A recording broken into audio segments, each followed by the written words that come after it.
Hey everyone, welcome to Seeking Witchcraft, episode 9 of season 2. It's Ashley, and today I have Tiana, who is going to come on and finish up the Astrology Basics mini series. This episode is actually going to talk about how to work with the moon, the sun, and the planets, and I'm stoked because I can actually contribute to this episode. So, looking forward to this one. But before we begin, I want to thank the Witchling and Neophyte Patreon group. You guys are seriously the best. I'm about a quarter of a way to my goal, which is going to help build up the funds to get a microphone. And I'm really looking forward to being able to actually record this with a microphone. I had an interview a couple days ago with somebody else who you'll see on a future episode. and something happened where I had to move away from the computer for a second. And then when I went to go come back on the laptop, I was like, oh, I'm back. And they're like, yeah, you could wake an entire army with the amount of noise. It sounded like for you to come back to your computer because my microphone on my laptop's super sensitive. And I was like, oh man, I'm sorry. But anyway, as you all know, this is a pretty amateur podcast, and I do want to try to kick it up a notch. So I recently had an interview with Spotify, and that really lit like a fire under me to want to try to make this the absolute best that I can. So thank you just to everyone who's felt moved to help support the show. It really does mean the absolute world.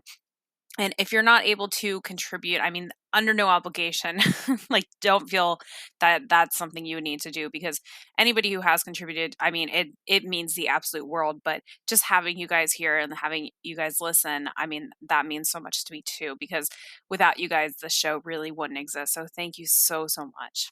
So, that being said, in addition, I wanted to announce that I actually started a community Facebook group.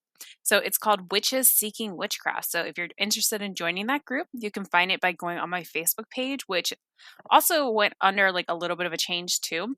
The name of the page is now Seeking Witchcraft Podcast. And the reason I changed it is because I used to get a lot of messages from people asking me, like, hey, do you know how I can start learning about witchcraft or Wicca? And I'd be like, yeah, this page is associated with a podcast. Like, I know I post a lot of memes, but I promise this is actually a podcast page. So I changed the name. And I will say I have not gotten as many messages as I used to. So I think it worked out. But yeah, so it's called Witches Seeking Witchcraft. I will say, please answer the membership questions. There's only two. They're really easy. They're mostly just there to make sure that everybody agrees to privacy. For example, one of the questions is like that you will promise not to share screenshots with identifying information outside of the group. So, if you want to share a screenshot of what goes on, that's fine, but please make sure to blur out any names or pictures or anything like that because as you know, a lot of people are still in the broom closet and screenshots last forever, guys. Like, you just don't want to out somebody by accident, and that's really just the basis of that. So please answer the membership questions. I screen everybody personally who goes through to make sure that they select yes to both questions. So all right. So my Facebook page is now Seeking Witchcraft Podcast, but my Twitter is still the same. It's still at Seek Witchcraft, and my Instagram is at Seeking Witchcraft. So okay. All right. I'm going to play a quick ad, and then we're going to play the episode, and then it's going to go ahead and get started. So all right, everyone, I hope you enjoy the episode. And I also just want to say, too, just to give you a sneak peek of some upcoming episodes I have 3 interviews that I did. Actually, oh my gosh, no, I had 4 interviews that I did coming up. And I think you guys are really going to like them. The next one is going to be coming up with an author named Mortellus. The one after that is with another author named Amy Blackthorne. The one after that is with another author named Jason Mankey. And the one after that is actually with Tiana and one of our friends, Justin. So keep on the lookout. Those are all recorded and ready to go once I go ahead and do a little bit of editing to them. And yeah, so hope you guys enjoy this episode. And I will be posting those episodes really soon. Okay, bye. Hey, Tiana. Thanks so much for coming back on. Hey, thanks for having me. Of course. I just want to let you guys know that Tiana is seriously a rock star. We had already recorded this episode like almost 2 weeks ago, maybe actually over 2 weeks ago. It's been a long time. But unfortunately, the system that we used to record together completely destroyed our audio, and it was like 100% unfixable. It was just really bad and really sad, like to hear that too. So we're now using something completely different to record this at the same time. So yeah, this is technically our second attempt at this episode. So hopefully we won't need a third attempt. I hope this is it. And also on my end, I had a ton of random life curveballs being thrown at me before recording or re-recording this episode, I should say. So Tiana had to deal with my scheduling conflicts, and yeah, she's a rock star. Thank you so much for re-recording again with me. I really appreciate it. Yeah, for sure. Awesome. So I mentioned this in my introduction, but I'm excited for this episode because I actually know a little bit of like to contribute to this topic. Yeah.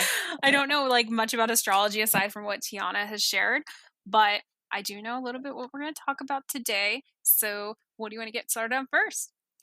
I thought we would start with talking about moon phases because it's the thing people are most familiar with, and then we can go into things that people maybe have not considered. Awesome. Like working with the sun? Yeah, working with the sun and the different planets, and working with retrogrades, different kind of retrogrades too, not just like Mercury retrograde. Awesome. Sounds good to me. Okay, so I guess we're ready to get started. Yeah. Awesome. Okay, so the first thing I did want to talk about was like moon phase magic, and this is working with the sacred feminine and the moon phases, right? I know that last time we had talked about how like you can do whatever workings you want that aren't on a specific phase, which I think is cool, but I also think it's great to utilize the phases. So for those who don't know, new moon phase is great for like planting seeds of manifestation. So, like things you want to start or blessings for new projects, new endeavors, a new job, new career path, new money. Um, and as the moon is waxing or getting fuller, you would recontinue or redo those workings to increase that as it's getting bigger. And when it's full, you can pretty much do anything. I particularly like it for like love magic, self love magic, confidence magic is really good. I I mean, I typically just do like a cleansing bath and like a self love ritual type thing.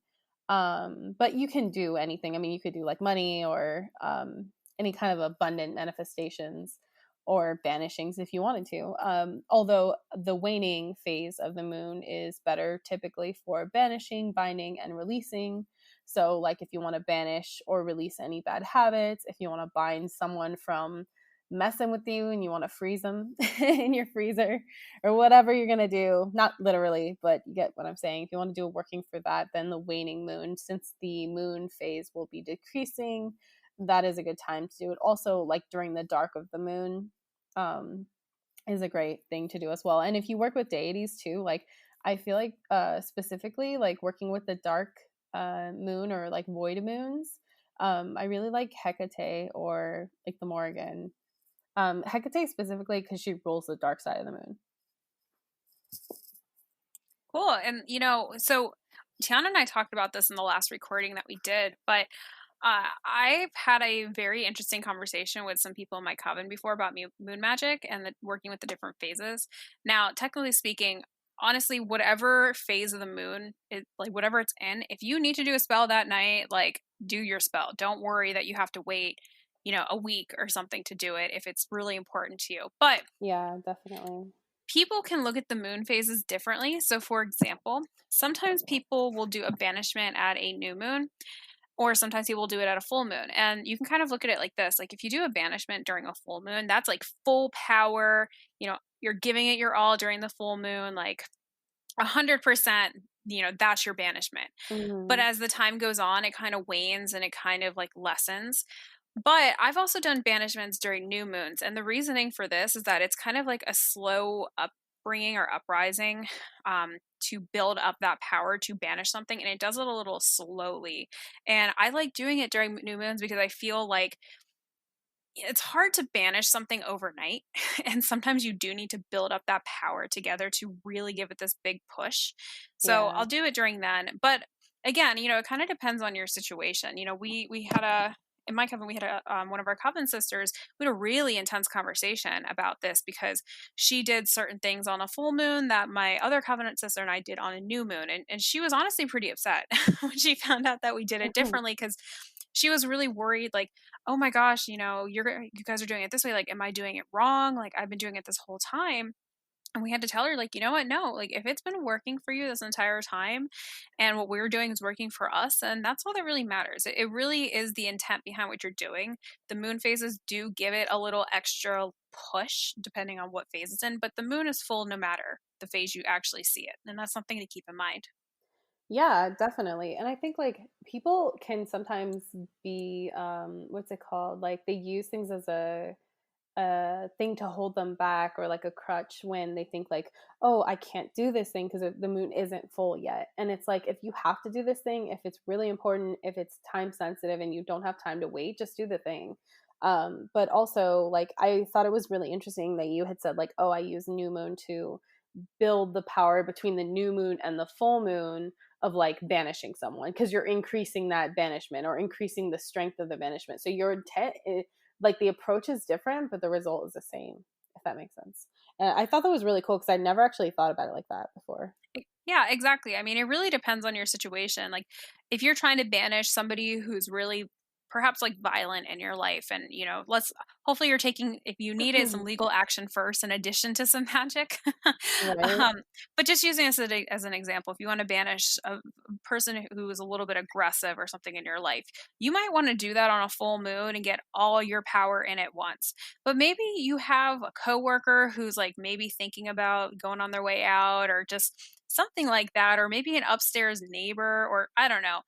And if you do it on a new moon, over time, that push is going to just like build up and build up and build up. And it's sometimes better to banish something over time than try to do it all at once. But again, too, this Yeah. is another time where it's a great time to experiment and see what works for you. But I think it really also does depend on the situation of when you want to do this banishment. But for myself, I would probably not do a banishment during a waning moon phase, just Hmm. because the magic's kind of lessening. Which is another reason that I'm cautious of doing it during a full moon, because sometimes you need a little extra magic. And, if you do it all in the full moon, everything past that's kind of waning. So I'm like, new moon, kind of instead of setting a goal, set a banishment. Sure. Yeah, I mean, I kind of think that like, I mean, the moon is full because we see it that way, not necessarily because it's going anywhere. So for me, I don't necessarily see the power as diminishing, more or less that like the circumstance is more optimal. So I don't necessarily see it like, oh well, the power is not going to be as strong here. I see it as like, oh, this is going to give me an edge. And but either way, like whatever timing it is. And I also too think that there's something to be said for like doing something several times. I think that we're kind of like in society, it's like an instant gratification thing, right? Like people want like, a 3-minute spell that you can pop in the microwave and then move on, and that it'll just work and you'll never, you set it and forget it. And the reality is that like manifestation or banishment or binding or like whatever you're doing, you Takes know time. it takes time, and usually like it's better to do it over the course of several days or over the course of a month, or like there are uncrossings, right? Do you know what an uncrossing is? Hmm. Okay, so you know that you have to do the uncrossing like 7 days straight, or you burn a 7-day candle for something, or I mean, so those things over time I think are more potent than just like doing something once and then never thinking about it ever again. Right. Absolutely. Okay, so just since we're over that primer, unless you have something to add to moon phase magic, I think we could move on to the sun. The only other thing I would say is a lot of people ask about what to do for moon water, and I want to say you can make moon water like 3 days before or after the full moon. If you Yeah. don't do it the actual full moon, it's not a big deal. You could do it a couple days before, a couple days after, and it could be a fun experiment too to do a moon phase or like moon water during a full moon, a new moon, and like a waxing and waning moon. I mean, yeah, and you could also see those waters as like for different uses, like Hmm. I'm going to use this new moon water for, planting new ideas or for new projects or something. I'm going to use this full moon water as like a catch all, and this like, dark moon water as like banishment. I don't know, like whatever, suits your purposes. But I like the idea of that. Absolutely, yeah. Like you can use new moon water, like say if you want to do a ritual to set an intent. So maybe before the ritual, like or maybe as a ritual, like you might take a bath with a bunch of different oils and herbs and stuff that Mm, kind of like associate with that. And you can put in like a jar or a couple drops or whatever of new moon water into your yeah. regular bath water. So there's a lot of different ways that you can mix it up and, do fun magic things in your Right, all life. the fun. Yeah, for Exactly. sure.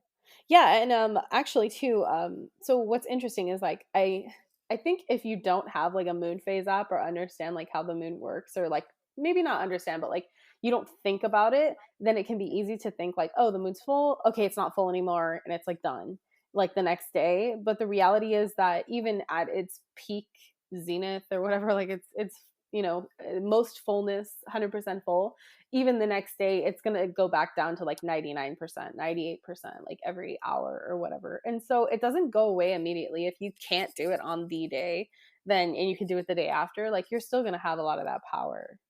Definitely. Yeah, so just something to keep in mind. So, okay, so for sun phase magic, I wanted to note that one more thing on the moon phase magic. So, I like to think of moon phase, like working with the moon in general, as the sacred feminine, as I said, and to me, that's more like emotional matters. It can still be like manifestations. Like I still do stuff like that by the moon. I think we all do, but I also think that there is power in harnessing the moon for just emotional things, whether you're like working on yourself, you're doing like shadow work at the dark of the moon, or you're like, working on happiness and joy and like healing, emotional healing, healing from emotional trauma, like whatever your work may be. I think the moon is particularly valuable for those types of workings, more so than like the sun, although there's different approaches for it. So I just wanted to mention that really quick before we move on. So the sun phase magic is a sacred masculine, to me, and I personally really love working with Lou, um, who is like a sun god, and he works with like talents and things like that. But so I love working with the sun, and there are different times that you can work with the sun. So there's dawn, right? And this is like right when the sun comes up, like sunrise. And it's great for spells or workings that are like you can bless things with the power of the sunrise. So, the beginning of something, the beginning of a relationship, a job, a project, you could bless yourself or your day. You can bless your current, like if you want to take on like a health challenge or a fitness challenge or something like that. I really like doing stuff like that. Even new studies, like if you're going back to school. And then so noon is great. It's sort of like the fullness of the sun, right? Because you know that from like noon to 3, the sun is going to be at its peak. And that's great for utilizing the sun's full energy. So, like, any kind of health workings, money workings, opportunity, success, those are the kinds of workings that I would do at noon. Sunset, it's great for letting go of things since the sun is going down, it's kind of going away, it's fading a little bit from our, line of sight. It's great for letting go of illness, poverty, heartbreak, failures, even just things that happen during the day. Because I feel like, sun, I don't know, moon, it feels more like a monthly thing, but sun is like you could do it literally any day, right? Like the sun's going to come up and it's going to go down every single day. And so, like, if you had a bad day and like things just irritated you, it can be a good daily ritual to, the sun setting and like, here's what I want to let go of that happened to me today so I don't hold on to it tomorrow. Yeah. And the sun is really, it's very energizing. And I think a lot of people don't consider that they can work with the sun just as much as they can work with the moon. Yeah. And I feel like the sun is such a, not to say that the moon isn't joyful, but like the moon is, again, it's like to me, it's more feminine, it's more emotional. And like the sun to me is more masculine. It's more about like embracing, I don't know, like the things that I see as being masculine, I guess, like the physical things, like the physical body, where like to me, the moon is the emotional body, especially in tarot. That's pretty much what and even astrology, represents. The sacred feminine is the moon and the sacred masculine is the sun. Yeah, and a lot of people too, if you think about like going outside and taking a walk and like getting active and getting your blood flowing and fresh air, people are going to usually think about doing that in the daytime. They're not normally going to think about doing that and at the night. The night, I think, is more of like a intuitive, like psychic type time where like you kind of go into yourself and you Yeah. think about a lot of things. But the sun is very like outward and reflective and in your face, literally. Yeah, definitely. And I think it's you know, to me it brings the joy back into working magic. Not to say there is no joy in working with the moon. Of course there is. But for me personally, like I feel like the sun it I mean it's in the daylight, right? Like it's not when the moon is out, it's a little more witchy and like mystical and like kind of I don't know, like you're up to something type energy, whereas like the sun like you're in broad daylight, like there are other people around, you can be seen and you can see everything. And so for me, it's like a great time of embracing the sort of joy of that, of like doing a working that I like brings me a lot of happiness and also bringing things to light. So I like to bring like truth workings in the sun like in the sunlight. Like when I'm Oh, doing working with the sun, I like things that I want to bring visibility to, if that makes sense. Like yeah, if that's pretty cool. yeah, if I was gonna do like a working and I felt like somebody is like not being fully truthful, well, the sun is gonna show. I mean, at noon, there's like less shadows, right? Like, or at a certain point, right? Like it's the brightest it can be. You can see everything, and to me, that's like a great time to do, a working where you like want to get the truth and clarity of a situation. You could even like have, Definitely. banishing depression because sunlight fights depression and disease. It boosts your mood. Scientifically, we know these things. And so it's great for those kinds of workings as well. And I also like really love, okay, I know we talked about this when we originally recorded, but I still want to bring it up because I feel like it's something that brings me so much joy, and that is making like sun teas. And I feel like Oh, I'm so happy you brought this up because I was like, if she doesn't bring it up, I'm gonna bring it yeah, up. literally, it is one of the most joyful things for me to do in the summertime is like my dad would always make sun tea when I was a kid. And now I've sort of like pushed that into my magical practice by making sun teas with herbs, and using those. Like you could make a sun tea that maybe you're not going to drink, but you're going to use in a working or a potion or something, or body oil. If you could literally infuse oils with herbs at this time, and it's a great way to like have it naturally heated by the sun. And again, like teas you're just going to drink that you want to ingest for, like if you're a kitchen witch or whatever and you want to do like culinary type magic, it's a great time for that as well. You can infuse rosemary, thyme, lavender, rose hips, rose. Those are great for beauty and protection and good luck and money. Um, and even like cinnamon, although I don't really use cinnamon in the summertime specifically, just because I think that it's not really uh, like a seasonal thing for me. Like cinnamon to me is very tied to like autumn and winter. Yeah, So same. I would definitely make like maybe cinnamon tea like in the autumn time when that's more relevant to me. But like you could do whatever you want. I mean, it's your magic, so do what you want. But or you could even do like fruit infused tea, right? Like you could do orange, lemon. Those are very cleansing, purifying type agents Hmm. that you could infuse into your tea as well, and they taste great, so there are those ideas as well. Definitely. And I would actually like, challenge somebody to make some sun water and see if you see a difference between the moon water and the sun water. Yeah. But I will definitely say if you're doing this, make sure you're using like a BPA free container, like preferably glass, Hmm. like something that's not going to like destroy the water content inside or that is unsafe to use. Totally. And you could try out doing sun water at different phases and then you can even use one or like make one that is both sun and moon water together and see how Interesting, that like is. combining masculine and feminine, like I really love that duality. Absolutely. And I will say that I have made sun and moon water more times than I have intended to because I didn't feel like getting up before the sun came up when I went to bed.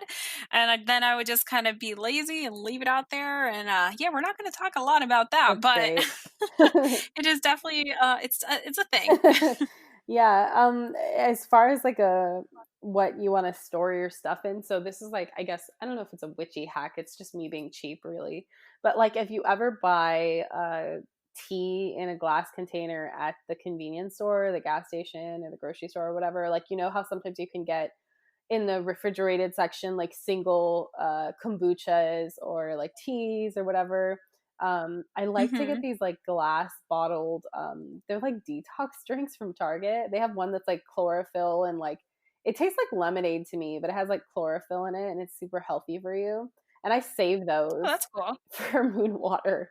So I save like all my like kombucha jars and like anything that's glass and has a lid. I'll save it and I'll Yeah, use same. it. Yeah, I'll use those for like sun teas or you know, tea infusions or herbal infusions, which I like heat up in the sunlight. And you can do the same thing by the moon too. You don't necessarily have to use the sunlight, but the sun obviously is going to heat it up. The moon's not going to heat it up. So if you need that heat element, then you know, it's something to keep in mind. Definitely. Oh, I think people like I think you're a witch when you just save jars. right? You're just saving them. My boyfriend gets so irritated because at some point I got really out of hand. I was saving like old pickle jars and stuff, and I was like, I don't know when I'm going to need this. Oh gosh. And it was just getting ridiculous. Oh my goodness. Yeah, I my mom the other day, she was over and she was like, "Why are you saving this big jar?" And I was like, "Don't worry about it. It's my jar. Reasons. I paid for it. I will reuse it. Just leave it." And she was like, "That's dumb, blah blah blah." And I was like, "Uh-huh. Well, I'm keeping this jar and it's currently in my cabinet and I can't wait to put some water in it." Right? Exactly. Okay, so I thought we would talk about retrogrades before we get into the planets, because they Okay. do affect the planets, but they definitely have like a different energy when like a planet's moving forward as opposed to when it's retrograding. So most people are familiar with Mercury retrograde. That's, you know, Mercury starts going backwards and we get communication on the fritz, and people think they're gonna like have breakups or that their ex is gonna come back. And like DM them or whatever. But actually, Mercury retrogrades are more likely to be the time when you forget to save your file and then it like crashes on you. You know, Is there a retrograde happening right there are now? several retrogrades happening right now. I think Mercury just went into retrograde. This month is about to be wild. Um, and also Venus is retrograde. I think it's going to end soon. Like I feel like it ends at the end of May if it hasn't already ended. Jupiter is retrograde in Saturn, I want to say. And then Pluto is, oh God, sorry, I don't know all of these alignments. There's so many happening right now. There's even a lunar eclipse happening in June, and I think also a solar eclipse. Jeez, It's a that's fine. It's just lot. there's a lot of random things happening in my life right now that I'm like, something must be up. Like this is very Yeah, like strange. 2020 is a hell of a year for what's it called, planetary Life. activity, right? Like there's so many freaking like eclipses, and if you just like subscribe to any professional astrologer on YouTube, they'll be talking about how Saturn is in this planet and Jupiter's in this planet and they're going to retrograde on this month, and how whatchamacallit, I think Saturn was in Capricorn, I want to say, for a really long time, and now it's finally going into Aquarius, or it just went into Aquarius, and then it's gonna retrograde back or something. And Oh there's so man. many, and then I know Venus has been retrograde in Gemini. I'm not sure if it's out of that yet or if it's gonna be, but like those are different energies for like just working with a single planet. That's just a whole other thing. Oh my goodness. Yeah, okay, so most people are familiar with Mercury retrograde. I don't really think it's anything to be afraid of. Just double check your files. Don't sign any contracts if you can avoid it. If you can't avoid it, read it like 3, 4 times. Make sure that you're not, things aren't getting lost in translation, because Mercury rules communication, and that would be the thing that would happen during a retrograde, is that you miss something. And more likely than having like an ex come back in Mercury retrograde, that is more likely to happen during a Venus retrograde, which has been happening, and it's either almost over or it's already over. So if that happened to you recently and you had like a what you would call it, an ex DM you recently, it's more likely due to the Venus retrograde and not the Mercury retrogrades. Um, but actually, and also too, one thing I think people don't think about is like they always think about relationships coming back, and they don't think about like friendships. Because during this Venus retrograde, I actually got in contact with one of my friends I hadn't talked to since high school for like a 10-year period, and we just completely resparked our friendship during this time. Oh my Yeah. goodness. It's been really cool. So it doesn't always have to be this like thing that we fear, you know. Sometimes it can bring blessings in. Also, Venus rules money. So oftentimes when Venus is in retrograde, you get like payouts of money that have been delayed or that like you never got, that maybe you were waiting on for a really long time. I need that in my Yeah, life. so it can bring a lot of really good things. So anyway, so retrogrades are things. Retrograde basically means to go back or like revisit something. And so the way that you can work with this, you're gonna have to look it up, and you can do this by a simple Google. Most astrologers have done the heavy lifting for us, thank God, already. But so basically, like if a planet is in retrograde, you're revisiting that thing, right? So for Mercury retrograde, you're double checking your communication, and maybe you work on your personal communication skills, right? I feel like we can all probably do that, and that would be still a good thing, to improve those things. But for instance, if Venus is in retrograde, then maybe it's a time to like do an evaluation of your personal relationships, whether it's romantic or friendship wise, and see how you can improve those relationships, or which ones are serving you and which ones aren't serving you, because oftentimes retrogrades serve as a chance to reflect and reevaluate things another time. It like brings it up for you, or it brings up issues surrounding those things, so that way you can either let them go, or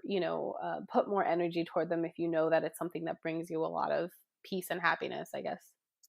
Sounds good to me. Yeah, okay, so we're going to go through the planets, the main planets, and then it, imagine that these issues will still be the same for a retrograde, but it'll be revisiting that thing. And depending on what sign it's in, it's going to affect it differently. So the first planet is Venus, and Venus is the planet of love, and it's the planet of self love, friendship, money, like literally your physical resources. And so when Venus is in a planet, depending on what that planet is, I'll give you an example in a second, but depending on what that planet is, that's kind of how you're going to approach these things. So Venus rules love and value, like physical value. So that's like literally money. It doesn't always have to be money, but it could be like your home and your property. And so, like, for example, if Venus is in Gemini, then maybe you want to decorate your home, right? Or not Gemini, sorry, Libra. Then maybe you want to redecorate your home, because Libra is all about balance and design and aesthetic. If it's in Gemini, like it has been, then that has more to do with creativity and inspiration and working on projects that maybe, like if for instance it's in retrograde right now, so if you had like projects you really wanted to work on but you just didn't have time before, and now that we're in this like coronavirus lockdown and we have more time, that retrograde, it's been happening. So if you found yourself like revisiting an old project that you had left behind and forgot about until now, then that's why. So yeah, I also like to do like glamour, magic during this time, self love, money, friendship, just when I'm working with Venus. And depending on what kind of planet it's in, that could be your approach, right? So, as I said, Venus being in Gemini, they're an air sign, they're all about communication and creativity and inspiration. If you're in a different sign like Libra, it's going to be all about balance and aesthetic and creating that harmony for yourself. So it sort of gives these planets a different vibe when they're in a different sign. Okay, so the next planet is Saturn, and Saturn is all about lessons. It's like the big daddy of the astrology of the zodiac. The big Yeah, I mean, daddy. really, that's what they call it, like Big Daddy Saturn or whatever. But Oh, geez. it's the strong arm, the one that's gonna like structure your life, give you rules, and tell you what they are. And so if it's retrograding, it's gonna be like telling you like, hey, these are the rules that you like haven't been abiding, or these are the rules that you need. These are the lessons you have to learn. So it's a little more like of a hard planet.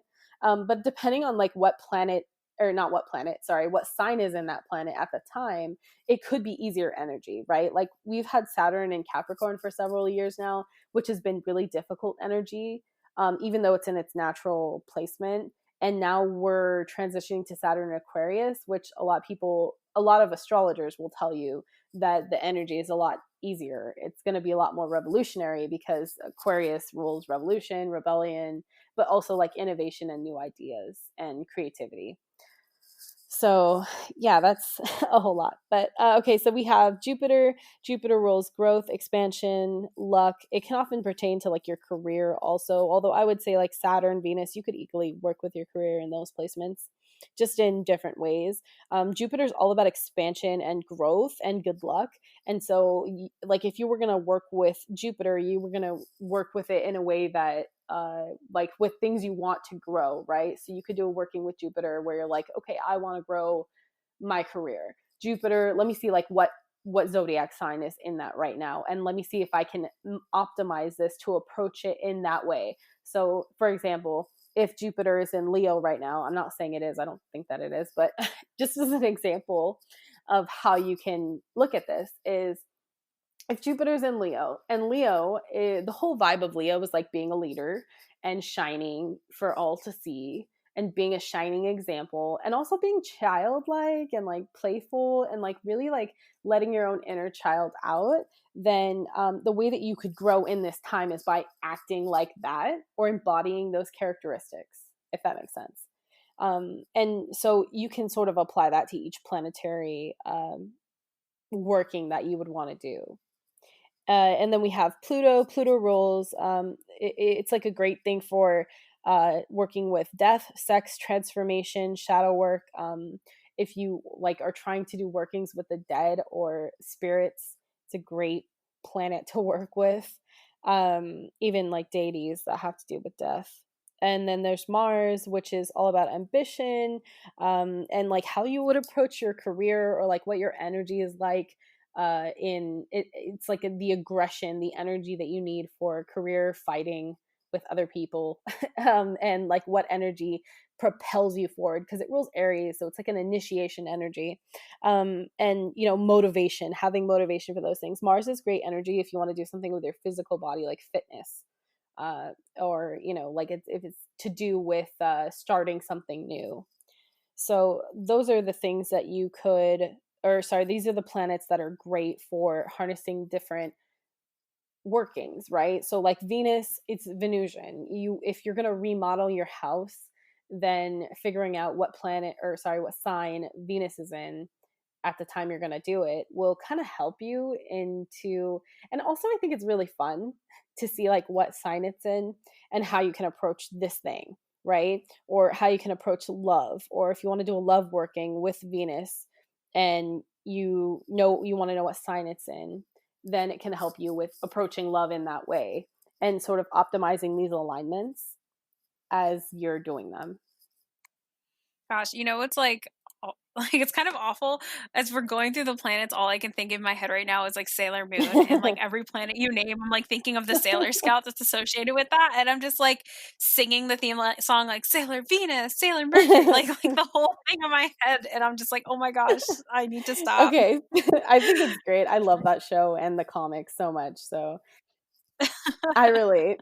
Okay, so the next couple of planets we have are Mercury, and I feel like everyone, Sailor yay! Mercury.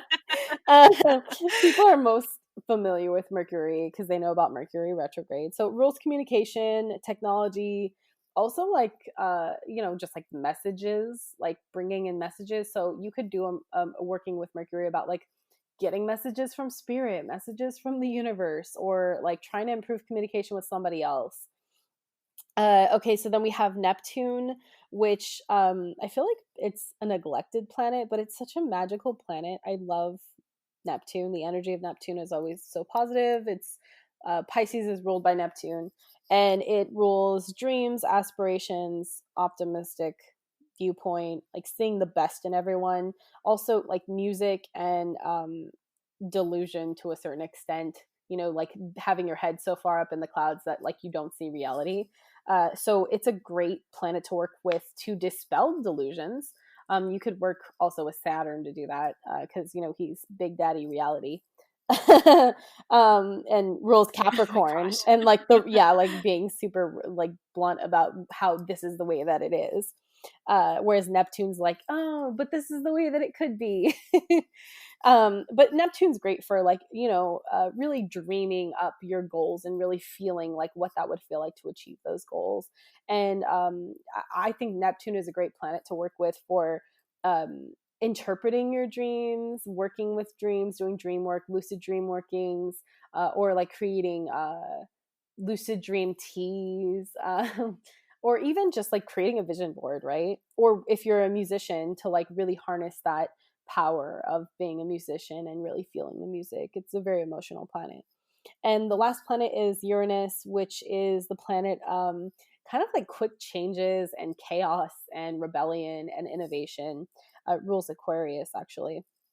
And so, if you want to be an innovator, if you want to embrace the unique personality that is you, or if you want to give yourself a makeover and like really have it embody like who you uniquely are, or if you're trying to figure out who you are, um, Uranus is great for that, because it's like the planet that says I am who I am, and like this is who I am, and I rather, like, what's that quote? I'd rather be loved for who I am than hated, or hated for who I am than loved for who And I'm from not. not. Yeah, that's like Uranus energy. It's also the planet of the collective and humanity.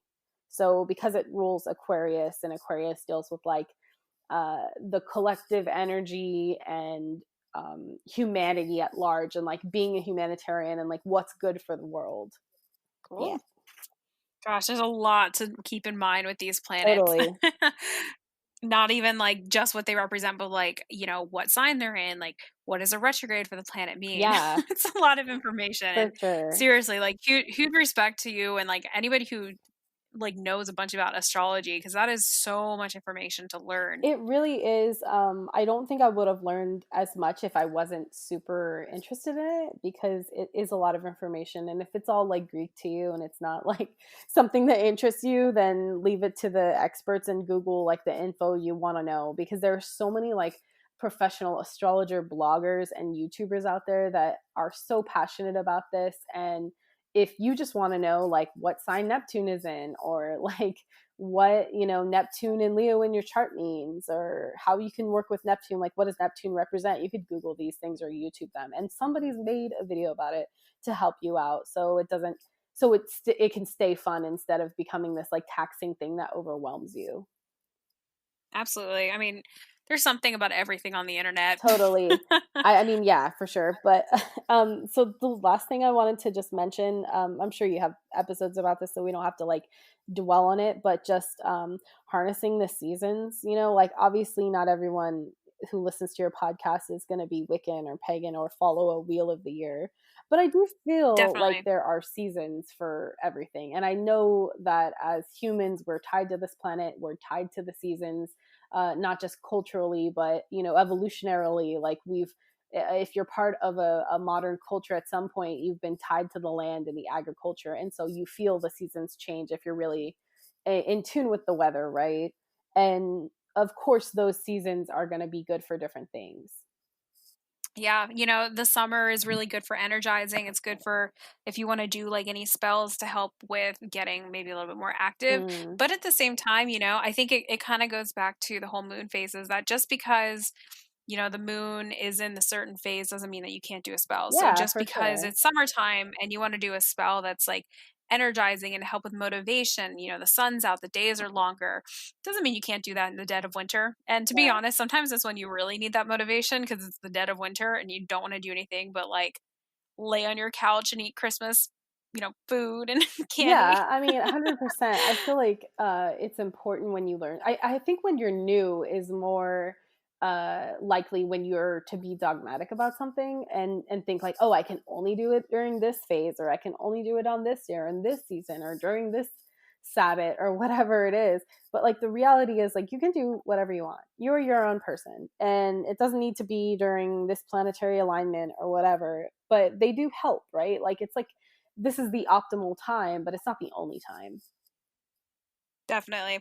And as you get a little bit more in tune with your craft, I think that's when it's like a really good time to try to tap into working with these specific moon phases, Hmm. working with these specific seasons and specific planets, just to kind of fine tune it. I would say get your footing in now. Don't worry too much about like having the wrong moon phase for whatever you want to do. Yeah. Just try it out, get your hands dirty. And then once you're a little bit more comfortable, then I would say you should definitely look into the moon phases. But again, if you also want to look into the moon phases before you do your first spell or whatever you want to do, that's totally fine too. As Tiana was also saying, you're your own person, you're your own witch. You got to do what works for you. Yeah. And you got to do what's practical too. Sometimes you can't do a really cool outdoor ritual by the full moon, like in a private, secluded, wooded area. And, maybe you have like in laws coming over or like somebody coming over and you can't do your ritual when you would really like to do it. And, it's part of witchcraft is you got to improvise with, not only like the timing, but also with what you have. Because I know I Yeah, and definitely don't what have all the things that all my spells call for. Yeah, yeah, exactly. And what interests you too, right? Like I feel like sometimes like not just with witchcraft or paganism or anything like that, but like we can if something is new to us, we can feel pressured to do things we don't want to do for the sake of saying that we've done it, like saying that like, "Oh, well, I'm like a witch now, so like I have to like work with Pluto on this day and do this thing because that's what witches do." And it's like you should do what you like, right? Like the things that bring you joy and passion and inspire you, right? Like if doing shadow work with Pluto does not inspire you, if you're not into that and you're more into like working with Venus and doing, I don't know, self-love work and you're approaching it from that angle, or if you just want to do shadow work at a different fucking time, like do that. You don't have to stick with these guidelines. These are ways you can do things, but they're not the only ways you can do things. Like I definitely, yeah, I just Definitely. think that, yeah, they're meant to be helpful guidelines, but not like strict regimens to be followed. Definitely. And it also kind of going off that, like, just because you're getting into witchcraft, like, if you really don't want to celebrate the upcoming Sabbath, like, the idea of llamas is just not really interesting to you, using that as an example, you don't have to do it. First of all, Like, how dare you? I love llamas. listen, it's okay. Llamas has a very special place in my heart because that was around my I think we initiation. talked So that's about that. actually like, yeah, yeah, yeah.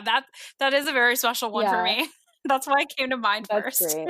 No, I love But that it's like always the to me it's always the holiday that people write about when they most because a lot of pagans don't like Lammas. And I like yep. love so as I said I like work a lot with Lu and Lunasa, which is like another name for Lammas. Um Hmm. is like one of my favorite times of the year. I don't even really like summer that much, to be honest with you, but I really love that Sabbath so much.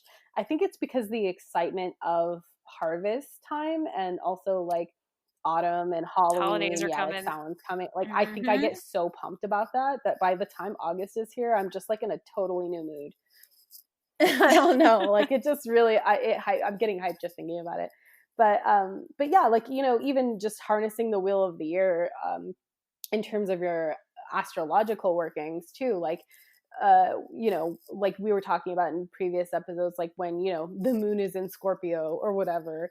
A lot of astrologers will make videos on this, so if like okay, like the moon is going to be full in this sign in April or whatever, May, whatever month, just YouTube it and look at by upload date, and you'll see that somebody's made like the most recent video on like what that energy will be like and what the based on that energy could help you in a working. Absolutely. Oh man, there was something else I was just gonna say, and the joys of live Yeah. podcasting, kind of live, where you just immediately forget what it is when it's like time to say something. Oh, I just remembered. Okay, so if anybody's interested in learning a little bit more about the Sabbats, I do have 2 episodes that do talk about them. But I actually just recently recorded an episode with Jason Mankey. He is a author. He's a pagan author. He has a bunch of books out where him and I do talk about the Sabbats, and it was actually a really, really fun conversation. So be on the lookout for That's that so if cool. that's something that you're interested in. Yeah, it was really. We had a really good He's time. like a celebrity in So my yeah, brain. he does have quite a number of books Yeah, he out. has so many books. If you're Wiccan or pagan, I feel like, or if you read Patheos pagan, then all Yes, over he's a writer that, on there man. too. Like he's a fictional character in my mind. Like, is he real? like Thorn Mooney to He's me. very Like real. it's so cool. Yeah, yeah, so he's very real, and will be on a future episode. It's already recorded, but, That's so cool. I'm so excited for that. yeah. Okay, cool. Well, we're just about coming up on time. Is there anything else you wanted to add about working with the planets or the moon or the sun or Sabbats? I mean, no, just, work with them if you want to, and if you don't want to, don't. Don't feel obligated to do it, because I think like we can get so bogged down in like thinking, oh, like, oh God, I have to work with Saturn because I told myself I was going to work with all the planets, and it's like you're not really vibing with it, and like I'm giving you permission, and give yourself permission to not force yourself into doing things you don't want to do. Absolutely. Okay, cool. So, Tiana, how can people find you? You can find me on Instagram at Storybook Beauty, where I talk about clean beauty and metaphysical tarot astrology stuff. I even have an astrology makeup tutorial series if you're into that on my YouTube channel, which you can find at Storybook Apothecary on YouTube. And I'm also going to start a podcast because Ashley was nice enough to do a poll on her Twitter account about whether or not people would want to hear a podcast about what it's like for me as a witch and my boyfriend as a Christian dating, and like what we think about different topics. So hopefully at some point I can like give you the link and you can update my episodes with that link if I have the podcast up and running at that point. And it'll be called The Christian and the Witch. Awesome. Yeah. And I will tell you guys, Tiana gave me an idea of some topics that she wants to talk about if she's able to get her podcast up and running. And they're really cool. Like, I'm really excited to hear them. Cool. I'm excited to talk about them too. I feel like I had to calm my boyfriend into doing this. He says that he's for it, but he seemed like not as excited as me, so I'm like really trying to rope him into it. Well, I hope you guys end up doing it because I was really excited to hear about these topics.